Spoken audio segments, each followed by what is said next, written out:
Hello everyone and welcome to ontopicretro microsode number 6. Today I'll be talking a little bit about the Amazing Penguin, a little Game Boy game brought to us by Natsume. This is a fun little action puzzle game. I feel it's more of a puzzle game than an action game, just because I don't feel that. This would have been an action game for the Game Boy maybe, but to compare it to later action games, even on stuff like the NES, to me this feels more like a puzzle game than action. But it's listed as an action game in most places. But yeah, so today we're going to be talking about Amazing Penguin. It's a fun little game. It's definitely not super long, something you can probably beat in like a sitting or two. It has password saves so that you can continue after so many levels. I believe it's every 4 levels you get a password that you can continue from.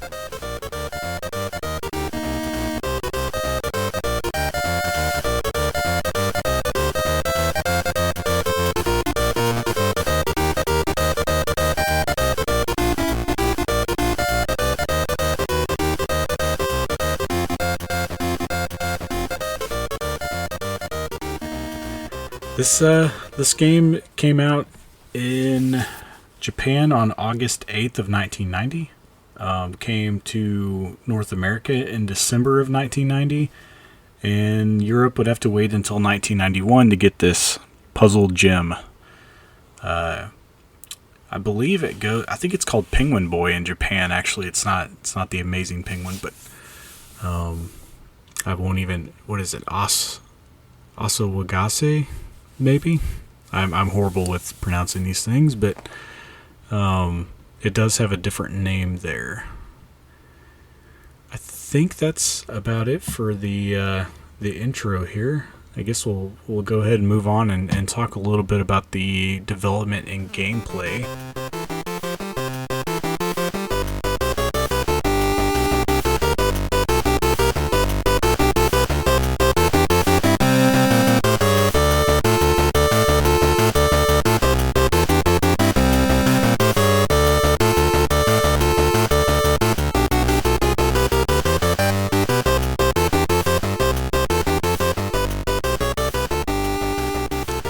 Really not a whole lot to talk about as far as development goes. I just know that it was developed and published by Natsume, pretty much everywhere, all regions that I can tell, and that this game has a soundtrack that was composed by Iku Mizutani, and the soundtrack is phenomenal. For a Game Boy game with very limited sound capability, this soundtrack is really good. I found myself just listening to this soundtrack every once in a while, just letting the game sit and play in a certain spot. But it's definitely worth listening to. You can find it online somewhere, but you can, or if you have the game, you can just listen to it there. But definitely worth a good listen to.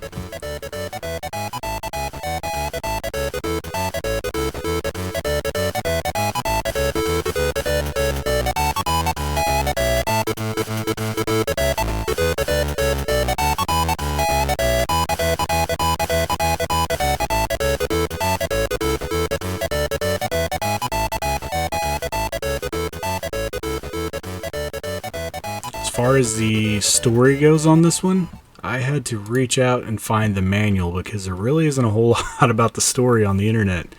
So, and it actually has like a decent little story for a Game Boy game. And it says here, the kingdom of the penguins has been invaded by the enchanted forces of the wizard Bourbon the Great. Animated pencils, erasers, and crayons and metal clips block the passageways of the realms. None of the penguins dare cross the paths, and the kingdom is at a standstill. The king sent his son, Prince Pendrich, to defeat the armies of the sorcerer, and Pendrich is the fastest and strongest of the penguin folk. And only the prince can stop the evil invasion of Bourbon's forces and return the peace to the land. So it's got a little... They actually put some character to it, and it's pretty funny. The little penguin guy's pretty cool too.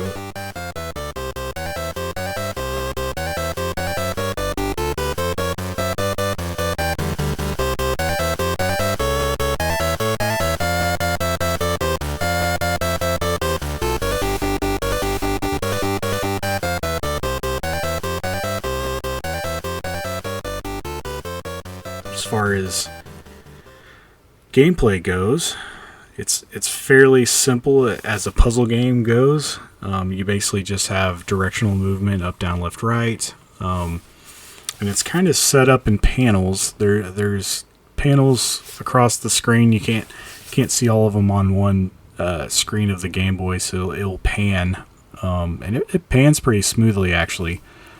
But the idea here is that you want to avoid the enemies, and you want to eliminate seals that are covering the panels. And as you do so, the panels will either turn into water, or they will have, some of them have pictures that you'll uncover. And as you unlock all the panels, it will make a large picture. But most of the levels, it seems like you just uncover a patch of water, which I assume is you uncovering part of the kingdom that's being locked by the evil sorcerer. So there's black seals and there's white seals.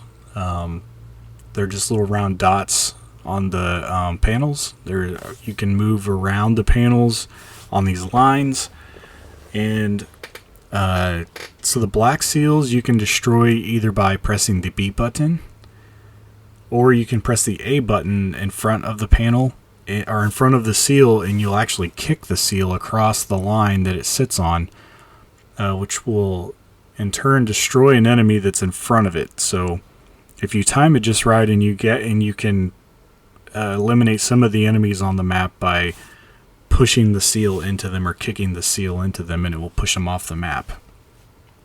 The white seals can only be broken by pressing the B button, and when you do press the B button to eliminate one of the white seals, it will also reverse the direction in which the enemy characters travel. So you can kind of use this as a strategic escape plan for if you don't have a way out of a situation and you're being cornered by enemies. If you have a white seal in between you and the enemy somewhere, you can hit it and it will make the enemies travel in the opposite direction, allowing you to escape them.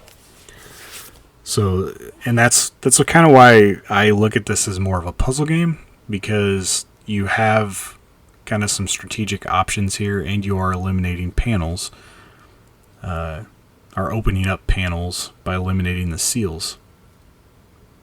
And there's definitely some strategy to it. You don't want to get cornered, and I mean it has very similar feel to like the arcade maze games, of the 80s, similar to like Pac-Man or something, where you're moving along a line. So as far as the enemies go, you have, as mentioned, some erasers, pencils, crayons, metal clips, ice skates. There's even some polar bears. Different enemies move at different speeds.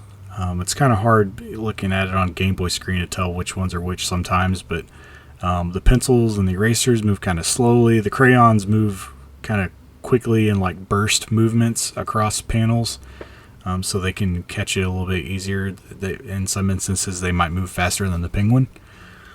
But yeah, so you just got to avoid them, and if you eliminate the seals and unlock the panel, any enemies that are around that panel will be eliminated as well. And the whole idea is that this game is kind of like a high score or score attack type game where you are trying to get points. So destroying a seal will give you 10 points. Opening a panel will give you 100.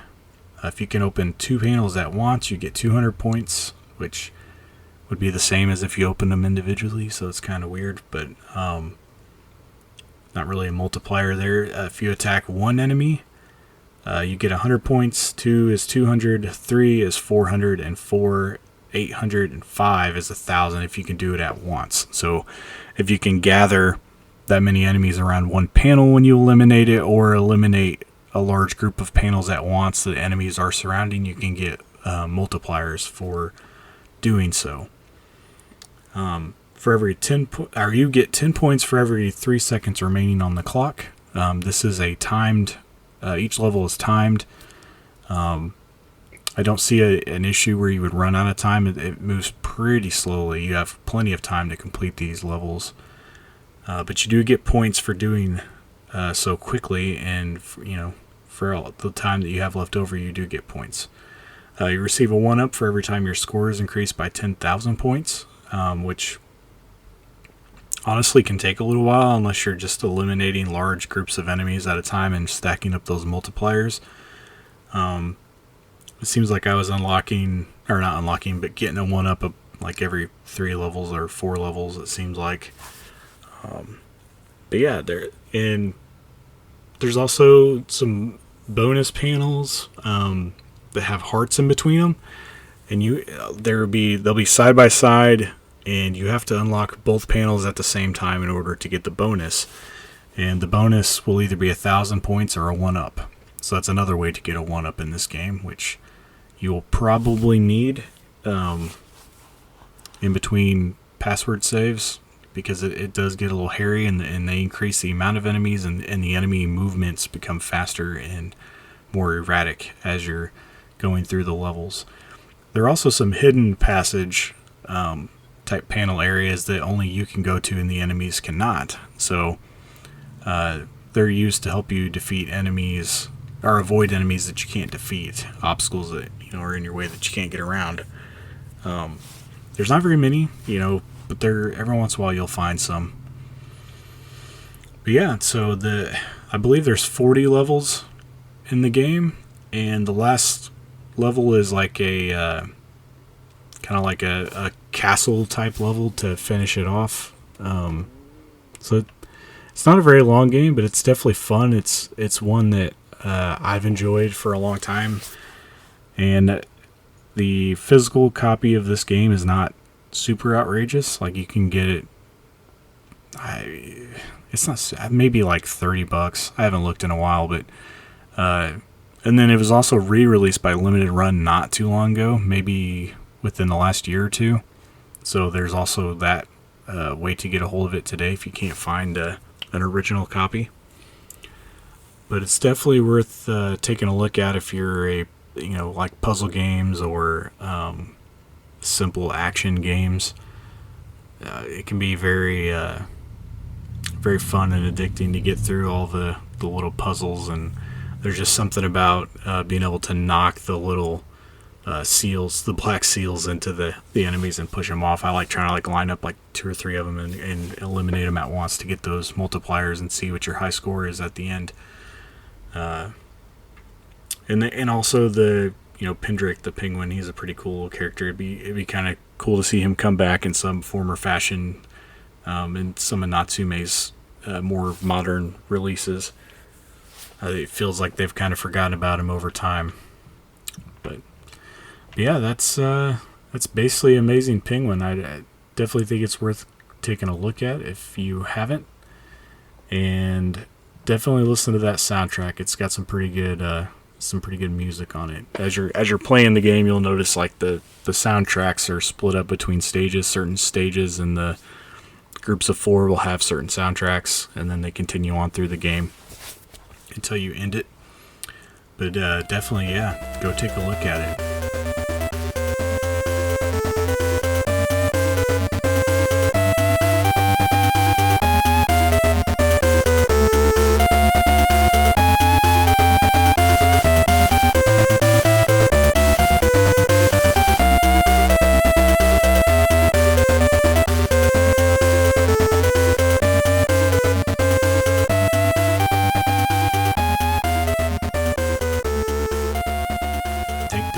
That's about it. So we'll go ahead and get out of here. Thanks for listening to this little microsode about Amazing Penguin. And if you'd like to get a hold of me in any way, you can email at ontopicretro@gmail.com. You can also visit the website of retrologic.games to see all the podcasts and things we have going on there, like Sam's blog. All the episodes of all of our shows, Retrologic, ontopicretro, and Retrogroove, are found there as well. Yeah, thanks for listening. Hope you guys tune in for the next one. Should have an episode on Donkey Kong Land coming up, as well as an episode on Phantasy Star. So tune in and you guys can listen to those as well. Thanks for listening. Bye now.